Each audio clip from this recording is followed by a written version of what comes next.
Elizabeth Hale vanished without a scream, without a trace, deep in the Georgia Appalachians. Her disappearance would expose a horror no frontier family dared to speak about. The Georgia Appalachians in 1812 were not the tamed, tourist-friendly peaks we know today. They were a wilderness of ancient stone and endless forest, where Cherokee paths wound through laurel thickets so dense that daylight itself seemed to die beneath their canopy. Here, in the remote valleys of what would later become Fannin County, settlements clung to existence like moss on rock, fragile, isolated, and always at the mercy of forces far greater than themselves. It was in this unforgiving landscape that Elizabeth Hale vanished without a trace, leaving behind a mystery that would haunt the mountains for generations. Her story is not one of simple disappearance, but of something far more disturbing. A tale woven from witness accounts, fragmented journals, and whispered testimonies that paint a picture of horror in the heart of the American frontier. This is her story, reconstructed from historical records, settler diaries, and the oral traditions that survived in those isolated mountain communities long after the events themselves had faded into legend. Elizabeth Hale arrived in the Georgia mountains in the spring of 1811, though she came by a route that few women of her era would have chosen willingly. Born Elizabeth Whitmore in 1789 to a prosperous Charleston merchant family, she had enjoyed the privileges of education, culture, and social standing that the coastal cities afforded. Her childhood home had been filled with books, music, and the refined company of Charleston's elite. She spoke French, played the pianoforte, and had been raised to expect a life of comfort among the drawing rooms and ballrooms of low country society.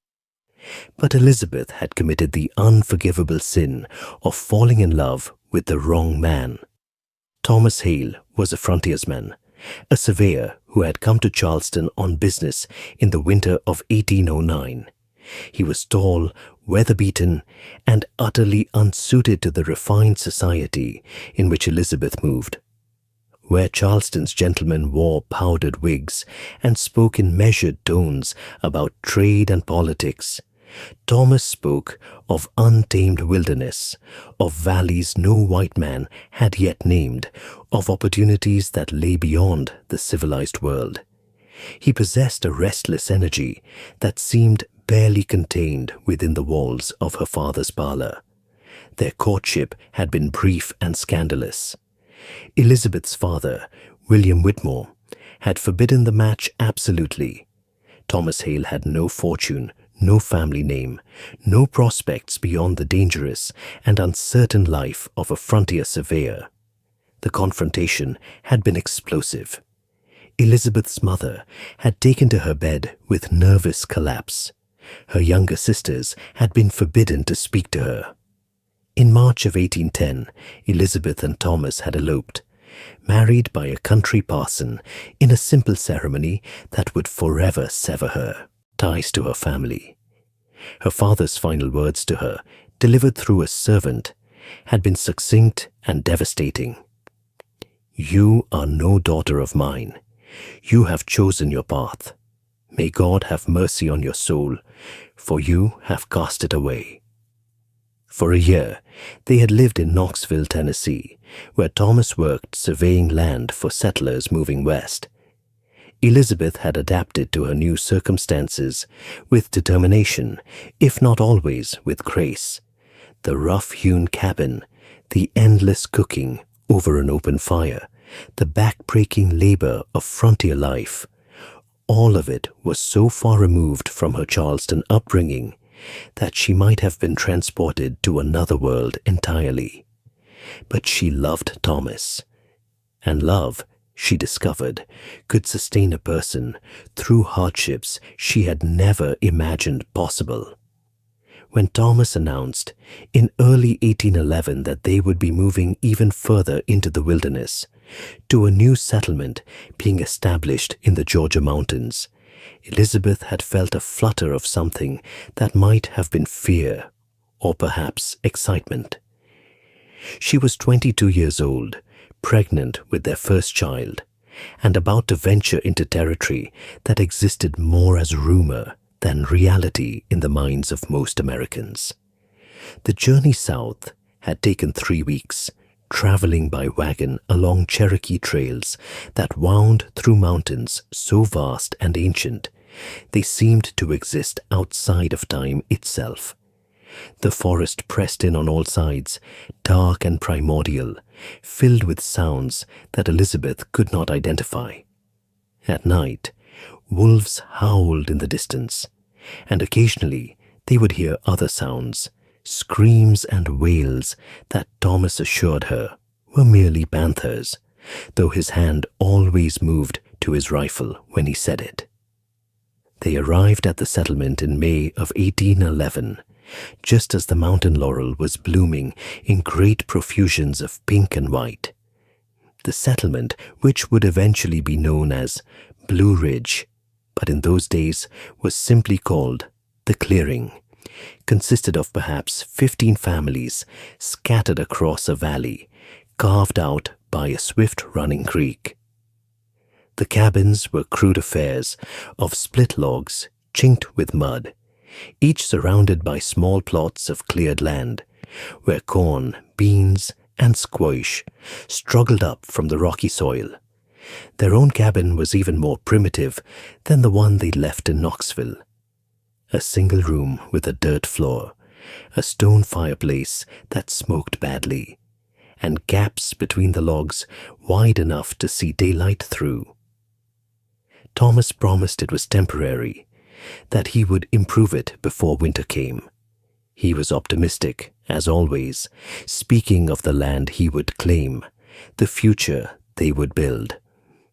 Elizabeth tried to share his enthusiasm, but standing in that dim, smoky cabin, with her hand resting on her swelling belly, she felt the first true tremor of doubt. She had given up everything for this, her family, her home, her entire life. And what had she received in return? A dirt floor and a leaking roof in the middle of nowhere, surrounded by wilderness that seemed to breathe with hostility. But she was not a woman given to self-pity, and she set about making the cabin livable with the same determination she had brought to every challenge in her new life. Within weeks, she had sewn curtains from cloth she'd brought from Knoxville, organized their meager possessions, and befriended several of the settlement's women who taught her the practical skills she would need to survive. How to render lard, how to preserve vegetables, how to identify which plants in the forest were edible and which were poison. The settlement was a collection of souls who had, for various reasons, found themselves at the very edge of American civilization. There was Samuel Dockery, a Baptist preacher who held services every Sunday in a crude chapel that was little more than a roof on poles. His wife, Martha, was a thin, severe woman who spoke rarely, but whose hands were never idle, always spinning, weaving, or stitching something. The Pritchard family, John, his wife Mary, and their 6 children, occupied the largest cabin in the settlement. John was the unofficial leader of the community, a former militia officer who had fought in various Indian campaigns and bore the scars to prove it. He was a hard man, quick to anger, but also the person everyone turned to when decisions needed to be made or dangers faced. There were the McCreary brothers, Hugh and Duncan, Scottish immigrants who spoke with thick brogues and worked their land with a ferocity that suggested they were trying to prove something to the mountains themselves. Neither was married, and they lived together in a cabin notable for its absolute squalor. The German family, whose name Elizabeth could never quite pronounce correctly, the Kleinschmidts, kept largely to themselves, though their daughter Anna was close to Elizabeth's age and had recently married a Cherokee man named Walking Bear. This marriage had caused considerable controversy in the settlement, with preacher Dockery delivering several pointed sermons about the importance of maintaining proper boundaries between races. But John Pritchard had silenced the debate with characteristic bluntness. Walking Bear knows these mountains better than any of us. Having him as an ally is worth more than your damn sermons, Samuel. And then there were the Kleins, Robert, his wife Sarah, and their daughter Rebecca. The Kleins had arrived only months before the Hales, refugees from a failed settlement further north where disease had killed most of the residents. Rebecca was 13, a quiet girl with large, watchful eyes who seemed to carry the weight of whatever she had witnessed in that previous settlement.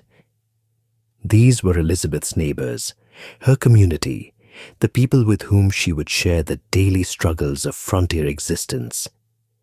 They were not the refined society of Charleston, but she found among them a kindness and solidarity born of shared hardship.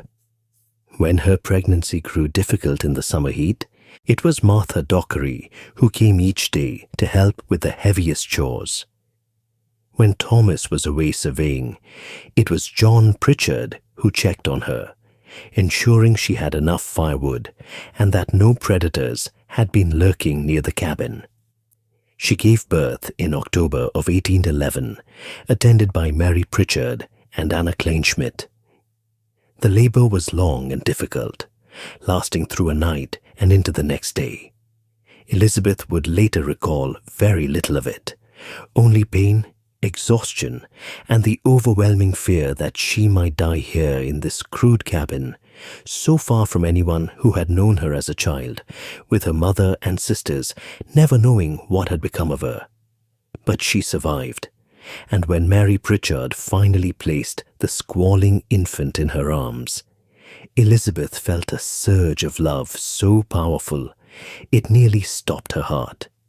They named him William, after her father, though Elizabeth knew the gesture of reconciliation would likely never be acknowledged. Thomas had suggested writing to inform her family of the birth, but Elizabeth had refused. Her father had made his position clear. She would not beg. The winter that followed was brutal. Snow came early and stayed late, piling in drifts against the cabin walls and making travel between homesteads nearly impossible. They burned through their firewood faster than anticipated, and Thomas spent his days cutting more, hauling logs through snow that sometimes reached his waist. Elizabeth spent those long, dark months confined to the cabin with baby William, listening to the wind howl through gaps in the walls and wondering if they had made a terrible mistake in coming here. But spring arrived eventually, as it always does, and with it came renewal and hope. Thomas's surveying work picked up, and he was often away for days at a time, mapping the valleys and ridges that stretched endlessly in all directions. Elizabeth minded less than she had expected. She had baby William for company, and the women of the settlement visited frequently, their conversations a welcome relief from isolation. It was during one of Thomas's longer absences, in April of 1812, that Elizabeth first heard about the disappearances. The story came from Sarah Klein, who arrived at Elizabeth's cabin one morning in a state of considerable agitation. Her daughter Rebecca had not come home the previous evening. The girl had gone into the forest to gather wild onions and had simply failed to return. Elizabeth felt a chill of fear. The forest was dangerous. There were bears, wolves, panthers. A 13-year-old girl alone would be vulnerable. She immediately offered to help search, bundling William onto her back in a sling, and joining the party that John Pritchard was organizing. They found Rebecca 3 hours later, sitting at the base of a large oak tree, approximately 2 miles from the settlement. She was unharmed, but seemed dazed, confused. When her mother rushed to embrace her, Rebecca flinched away, her eyes wide and unfocused. "Rebecca, sweetheart, where have you been? We've been terrified." Sarah Klein's voice was shrill with relief and residual fear. Rebecca's response was barely audible. I don't remember." "What do you mean you don't remember?" John Pritchard's voice was gentler than usual. "Did you get lost? Did you fall and hit your head?" The girl shook her head slowly. "I was gathering onions near the creek. I remember bending down to pull one up, and then I was here. But it doesn't feel like any time passed at all. The sun was in the same place." She looked up at them with those large, frightened eyes. "How long was I gone?" "Nearly 18 hours, her father said quietly. Rebecca began to cry then, deep sobs that shook her thin frame. She could not explain what had happened to those hours. She had no memory of walking to where they found her, no recollection of spending a night in the forest. The basket she had been carrying for the onions was missing, never to be recovered. The incident was disturbing, but frontier life was full of mysteries and dangers. Perhaps she had fallen and suffered some kind of head injury that caused memory loss. Perhaps she had simply gotten turned around and was too embarrassed to admit it. The settlement returned to normal, though Sarah Klein kept a much closer watch on her daughter after that. But 3 weeks later, it happened again. This time, it was Duncan McCreary, one of the Scottish brothers. He had gone out hunting at dawn and failed to return by nightfall. His brother Hugh raised the alarm, and once again John Pritchard assembled a search party. They found Duncan the next morning, standing waist-deep in the creek that ran through the settlement, staring at nothing, his rifle lying on the bank. When they called to him, he didn't respond. Hugh had to wade into the water and physically pull his brother out.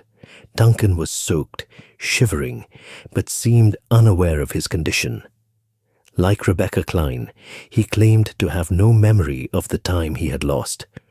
One moment he had been tracking a deer through a laurel thicket, and the next he was standing in the creek with people calling his name.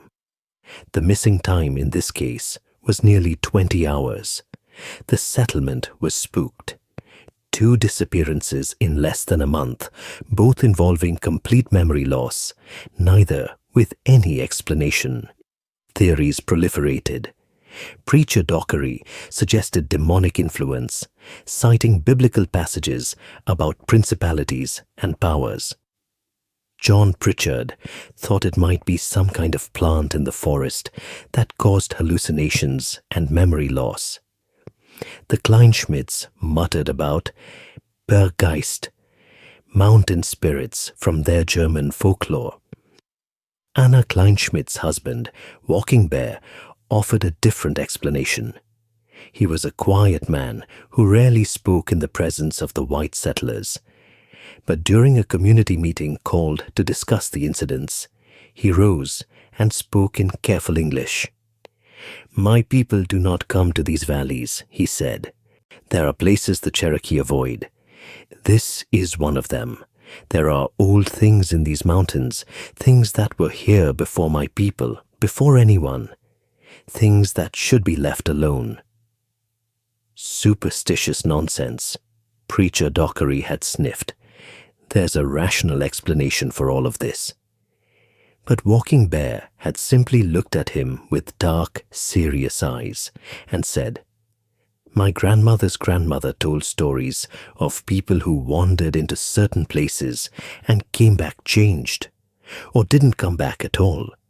The white men do not listen. They never listen. But the mountains remember. even when people forget. The meeting had broken up inconclusively, with no real plan beyond general cautions about traveling alone and staying alert. But Elizabeth noticed that after that, people moved through the forest differently, more carefully, more aware, glancing over their shoulders more frequently. She mentioned Walking Bear's words to Thomas when he returned from his surveying trip.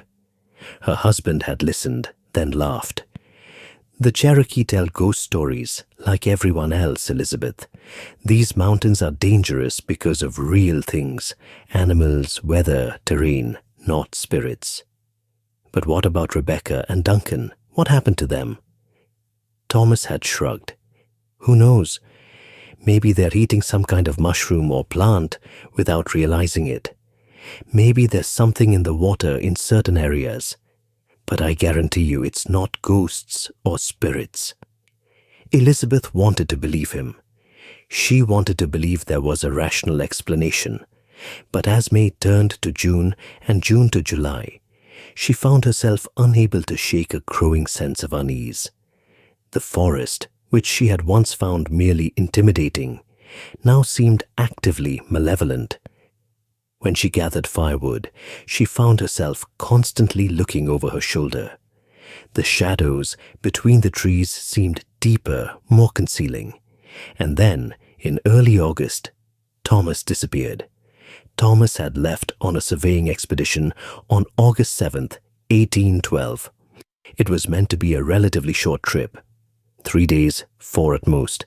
He was mapping a series of ridges to the northeast, territory that would eventually be opened for settlement once the surveys were complete. He had made this trip several times before, and Elizabeth had grown accustomed to his absences. But when 5 days passed with no sign of him, she began to worry. On the 6th day, she walked to John Pritchard's cabin and expressed her concern. "Give him another day," Pritchard had counseled.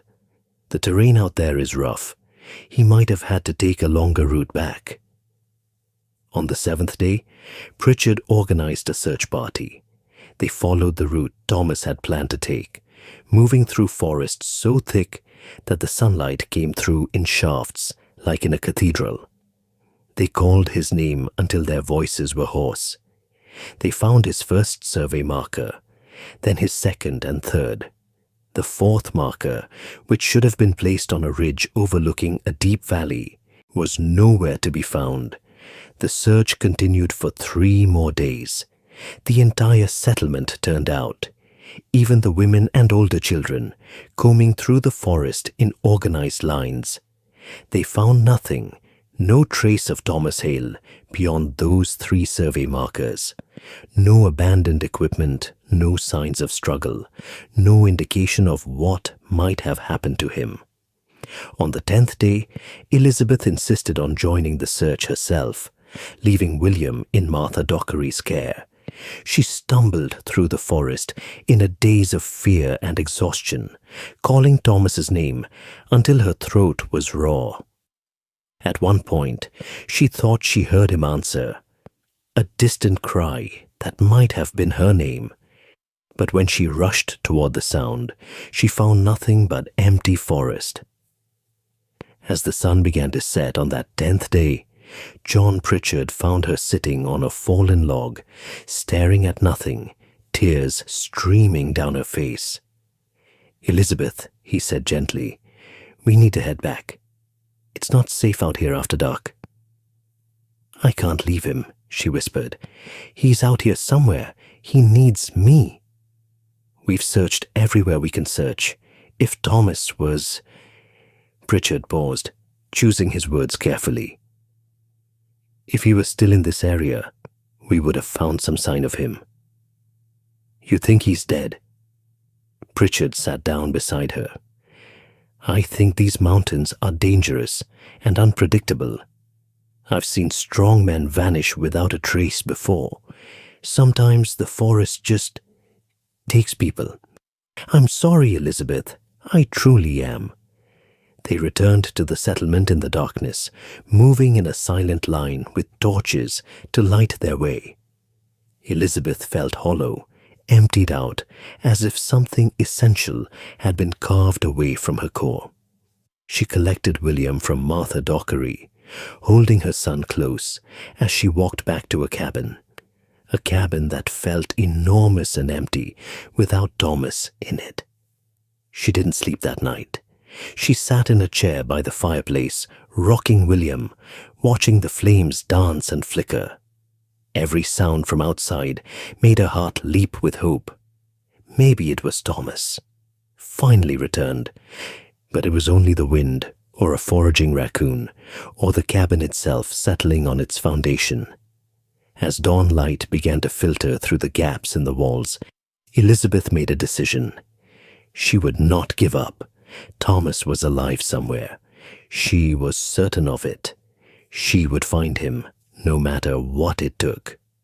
Over the following weeks, Elizabeth threw herself into investigating Thomas's disappearance with a determination that bordered on obsession. She questioned everyone in the settlement about strange occurrences, unusual sightings, anything that might provide a clue. She learned that the incidents involving Rebecca Klein and Duncan McCreary were not the only unexplained events. Timothy Gresham, a bachelor who lived on the far edge of the settlement, reported that he frequently heard singing in the forest at night, clear, beautiful singing that sounded like women's voices, but somehow wrong, off-key in a way that made his skin crawl. When he tried to follow the sound, it would move away from him, always staying just out of reach. The Pritchards' oldest son, James, told her that he had once seen lights moving through the forest at night, not the warm glow of torches or lanterns, but a cold, blue-white light that seemed to float above the ground. He had been too frightened to investigate further. Sarah Klein confided that Rebecca had not been the same since her disappearance. The girl suffered from nightmares nearly every night, waking up screaming about the pale men who wanted to take her away. During the day, she would sometimes fall into trances, staring at nothing, unresponsive to her name. Once, Sarah had found her standing in front of their cabin at midnight, eyes open but clearly not awake, reaching toward the forest as if beckoning someone to join her. Most disturbing was what Elizabeth learned from Anna Kleinschmidt, speaking in hushed tones so her husband Walking Bear wouldn't overhear. Anna revealed that the Cherokee had legends about certain valleys in these mountains, places they called the Hollow Lands, where time itself worked differently. People who wandered into these areas might return having aged decades in what felt like moments, or might experience only minutes while years passed in the outside world. Some never returned at all, taken by beings the Cherokee would not name. Walking Bear's aunt disappeared in such a place when he was a boy, Anna whispered. They searched for weeks and found nothing. Then, 3 years later, she walked out of the forest. But she hadn't aged a day. She had no memory of where she'd been, and she died that same night, as if whatever had held her had let her go only to watch her die. Elizabeth felt a chill creep down her spine. Do you know where these Hollow Lands are? Anna shook her head.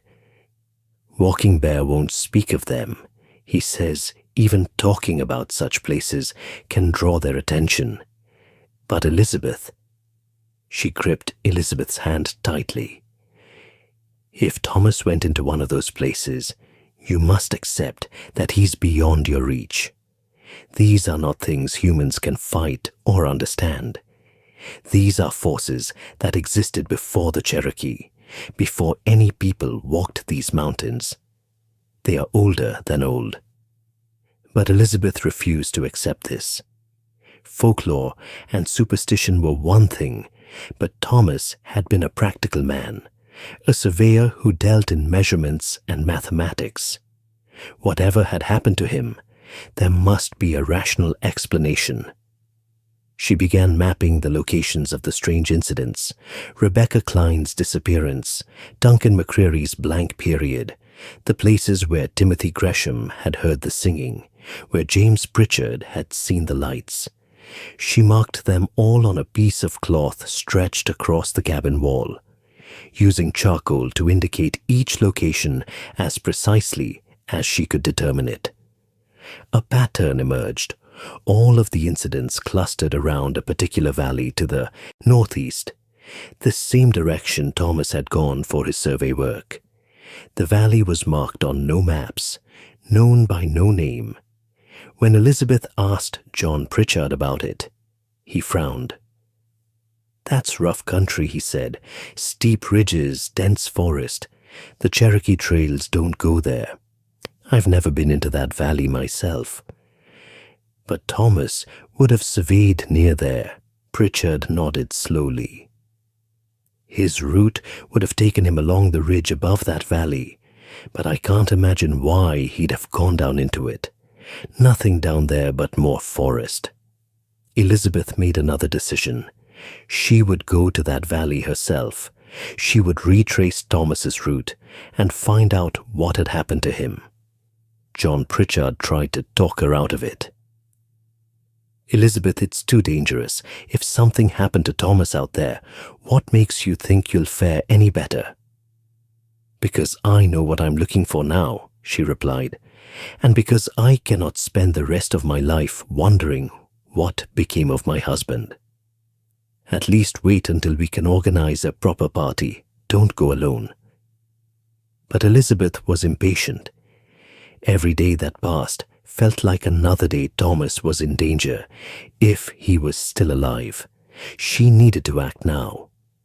On August 28th, 1812, 3 weeks after Thomas's disappearance, Elizabeth Hale set out into the forest alone. Elizabeth left before dawn, while the settlement still slept. She left William with Martha Dockery, along with a letter to be opened if she hadn't returned in 3 days. In the letter, she had written down everything she had learned, all her suspicions and theories, her map of the strange incidents. If something happened to her, at least there would be a record. She carried a small pack with basic supplies: dried meat, cornmeal, a water skin, flint and steel, a blanket. She wore her sturdiest dress and boots, and carried a knife in her belt. She had no rifle. She had never learned to shoot, but she had a walking stick, carved from oak, that could serve as a weapon if needed. The first part of the journey was familiar.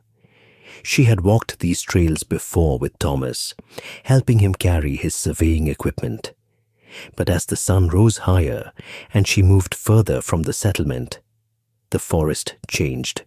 The trees grew larger, older, their trunks thick enough that 3 men with arms outstretched could not have encircled them. The underbrush became denser, forcing her to push through tangles of laurel and rhododendron that clutched at her clothes like grasping hands. She found Thomas's first 3 survey markers, exactly where the search parties had found them.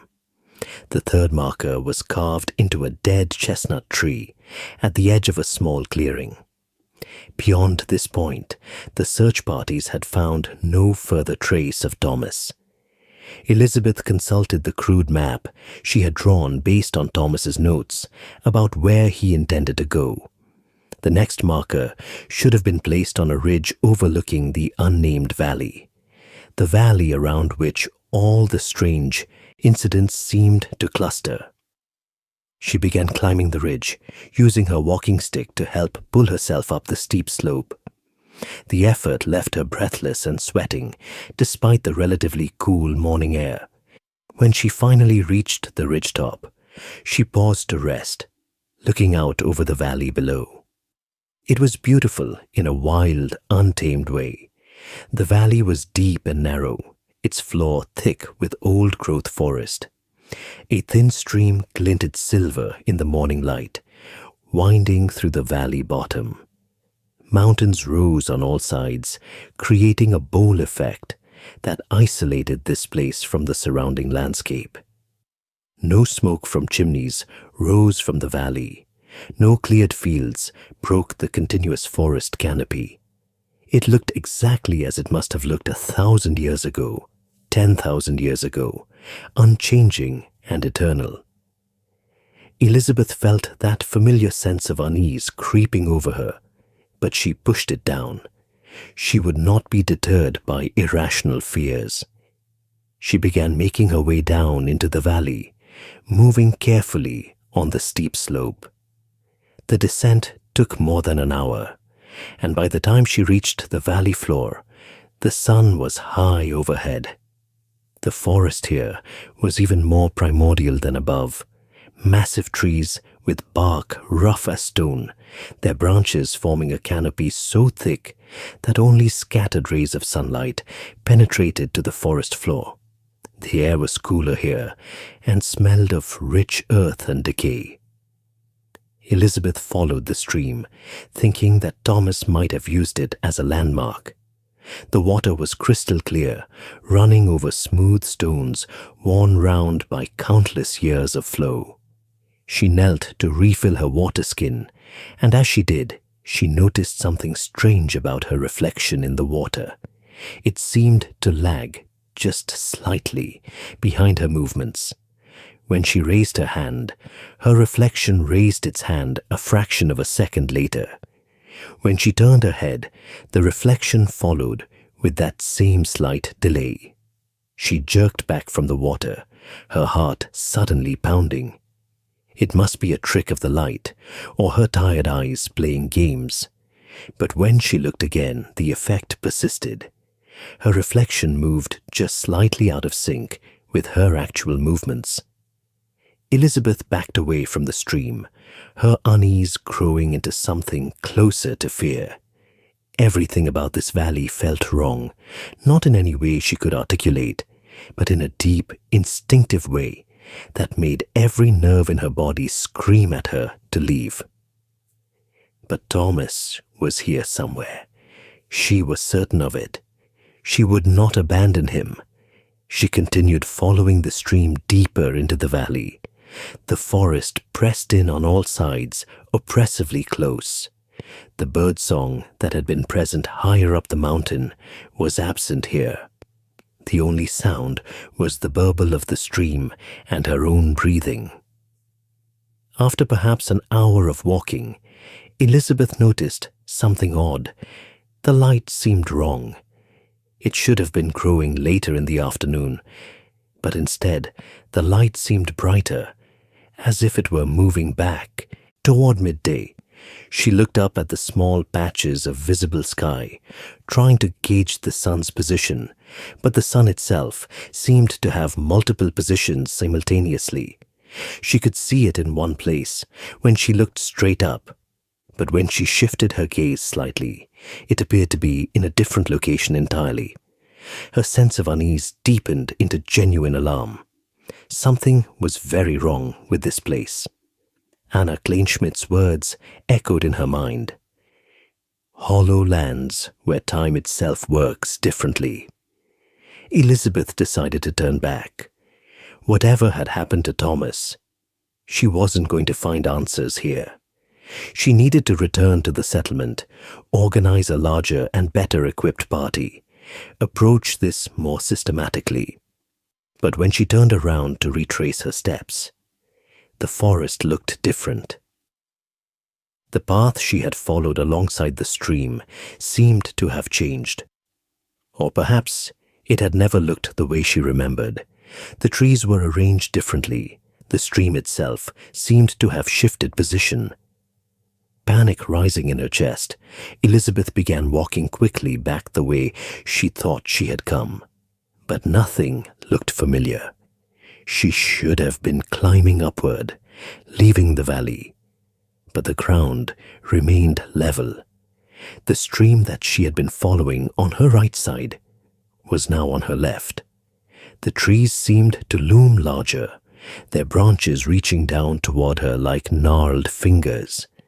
She began to run, abandoning any pretense of maintaining her bearing, simply fleeing in desperate hope of finding her way out. Branches whipped at her face and arms. Her walking stick caught on something and was yanked from her hand. She stumbled over roots and stones, nearly falling several times. And then, abruptly, she broke out into a clearing. The clearing was roughly circular, perhaps 50 feet in diameter, and unnaturally perfect in its shape. The grass was short and even, as if it had been carefully maintained.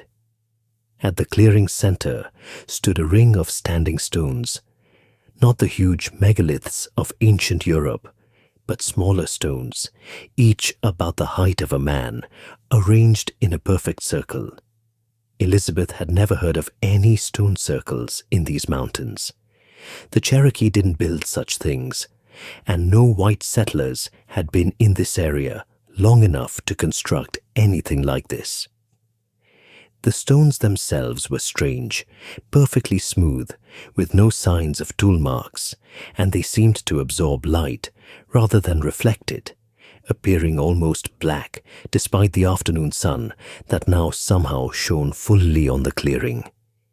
As Elizabeth stood at the clearing's edge, trying to catch her breath and calm her racing heart, she noticed movement among the stones. Figures were emerging from behind the standing stones, or perhaps materializing out of thin air. It was impossible to tell. There were 5 of them, and as they stepped fully into view, Elizabeth felt her blood turn to ice. They looked almost human, but wrong in ways she couldn't quite articulate. They were tall and thin, impossibly thin, as if they had been stretched vertically. Their skin was pale to the point of translucence, with veins visible beneath like dark rivers. Their faces were long and narrow, with eyes that were too large and too far apart. And when they opened their mouths, whether to speak or breathe, Elizabeth couldn't tell. She saw that their teeth were pointed, like a carnivore's. They wore clothing that might once have been similar to frontier garb, breeches, shirts, vests. But the clothes were wrong too, cut in strange proportions to fit their elongated bodies, and made from fabric that seemed to shift colors in the light, now brown, now gray, now a deep green that wasn't quite any color found in nature. The 5 figures stood among the standing stones, not moving toward Elizabeth, but clearly aware of her presence. One of them, the tallest, standing in the center, raised a hand that had too many fingers and gestured toward her in what might have been a beckoning motion. Elizabeth's paralysis broke. She turned to run back into the forest, but found her path blocked by more of the pale figures. They had emerged silently from the trees while she'd been fixated on those in the clearing. She spun around, looking for an escape route, but they surrounded her completely, forming a loose circle that grew gradually tighter. She pulled her knife from her belt, holding it before her with a shaking hand. "Stay back!" Her voice came out high and thin, barely recognizable as her own. "Don't come any closer." The pale figures didn't respond. They simply continued their slow, inexorable advance, moving with an unsettling fluidity that suggested their joints didn't quite work the way human joints should. As they drew closer, Elizabeth could see more details that her mind struggled to process. Their eyes had no whites. They were entirely black, like a shark's eyes, reflecting nothing. Their skin, which had appeared merely pale from a distance, now revealed itself to be covered in fine, barely visible patterns that shifted and changed, not tattoos, but something beneath the skin itself, like viewing patterns of sediment in very clear water. One of them spoke, and the sound froze Elizabeth where she stood. The voice was human in the sense that it used words, English words, But the tones were all wrong, sliding between registers that human vocal cords couldn't produce, sometimes seeming to come from multiple directions at once. "You seek the surveyor," the voice said, "the one who marked the boundaries where boundaries should not be marked." Elizabeth's hand tightened on her knife. "Where is he? Where is my husband? He is with us, as you will be, as all who enter this place must be." "No." Elizabeth shook her head violently. "No, I am leaving. Let me pass." "There is no passing. You are here now. You have been noticed. Time flows differently here, as you have begun to understand. You have been in this valley for 7 hours by your reckoning, yes?" Elizabeth didn't answer, but it was true. The sun had been high when she entered the valley, and though it seemed to shift positions in ways that defied logic, she estimated she had been walking for roughly 7 hours. The pale figure continued. "In the world beyond the valley, 3 days have passed. Your child cries for you. Your people search. But here, in the hollow, time is ours to shape, and we have shapes in mind for you." Elizabeth felt tears beginning to stream down her face. 3 days? That was impossible, but even as she thought it, she knew it was true. The strange light, the shifting sun, the way the forest had seemed to change around her, all evidence of what this creature was telling her.